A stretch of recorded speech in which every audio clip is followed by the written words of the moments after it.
কর্তামশাইয়ের ইচ্ছে হয়েছে কোলাঘাট থেকে সে ইলিশ মাছ এনে খাবে, আর তার জন্যই আমাকে বলল যাবে নাকি কোলাঘাট।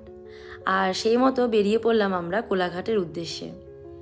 একদিন ছুটির দিনে আমরা কোলাঘাট গিয়েছিলাম। কল্যাণী এক্সপ্রেসওয়ের ওপর দিয়ে আমরা প্রথমে গিয়েছিলাম, তারপরে বেলঘরিয়া এক্সপ্রেসওয়ে, তারপর কিন্তু দক্ষিণেশ্বরের সামনে দিয়ে আমরা সোজা নিবেদিতা সেতুর ওপর দিয়ে পৌঁছে গিয়েছিলাম কোলাঘাটে। গুগল ম্যাপ আমাকে যেমন রাস্তা দেখিয়েছে আমি সেভাবেই কিন্তু ড্রাইভ করেছি। আর সত্যি কথা বলতে আমি যখন গাড়ি চালাই আমার সামনে অলওয়েজ কিন্তু এই ম্যাপ খোলা থাকে। যতই আমার বাড়ির লোক আমার পাশে থাকুক না কেন, আমি খুব পছন্দ করি ম্যাপ দেখে গাড়ি চালাতে। আমার মনে হয় অনেক বেশি সেফ এবং আমি নিজের প্রতি অনেক বেশি তখন কনফিডেন্ট থাকি। আমরা কিন্তু পৌঁছে গেছি নিবেদিতা সেতুর উপর। ভীষণ সুন্দর লাগছিল জায়গাটা দেখতে, তবে আমি খুব ভালো করে দৃশ্যগুলো উপভোগ করতে পারিনি, তার কারণ আমাকে গাড়ি চালাতে হচ্ছে। আর হাইওয়ের ওপর দিয়ে গাড়ি চালাতে আমার তো ভীষণ ভালো লাগে। কেউ যদি ঠিকঠাক মতো ট্রাফিক রুল মেনটেন করে গাড়ি চালায় তাহলে কিন্তু কোনো প্রবলেম হওয়ার কথা নয়।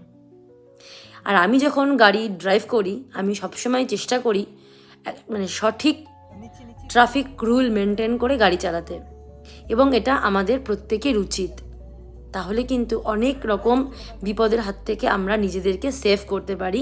শুধু নিজেদেরকে বলা ভুল, নিজেদের পরিবারকেও। যাক, আমরা কিন্তু পৌঁছে গেছি কোলাঘাট ব্রিজের সামনে। বুঝতেই পারছি আমাদের ডেস্টিনেশন খুব কাছাকাছি চলে এসছে।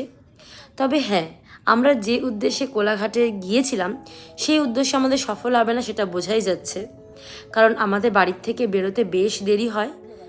আর কোলাঘাটে পৌঁছাতে তখন প্রায় 2:30 বেজে যায়। তখন আর গিয়ে ইলিশ মাছ পাওয়া যাবে না, কোনো একটা রেস্টুরেন্ট থেকে খাওয়া দাওয়া করেই বাড়িতে আমাদের ফিরতে হবে। আর সেই মতো আমরা পৌঁছে গেলাম শেরি পাঞ্জাবে। শেরি পাঞ্জাবে যেখানে পার্কিং এরিয়া, এই জায়গাটা কিন্তু ভীষণ সুন্দর।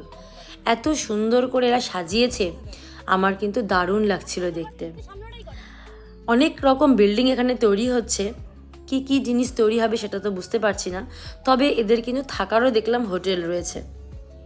পার্কিং এরিয়াটা তো অসম, প্রচুর জায়গা এবং খুব সুন্দর করে সব জিনিসগুলো মেনটেন করা। গাড়ি পার্ক করতে এবং গাড়ি বের করতে কোনো অসুবিধা হবে না। জায়গাটা ছিল অসম্ভব সুন্দর, আর সেদিনের প্রকৃতিও ছিল দারুণ সুন্দর, যেন মনে হচ্ছে শরতের আকাশ। তোমরা কে কে এই জায়গাটাতে গেছো অবশ্যই কমেন্টে জানিও। আমার কিন্তু জায়গাটা দারুণ লেগেছে।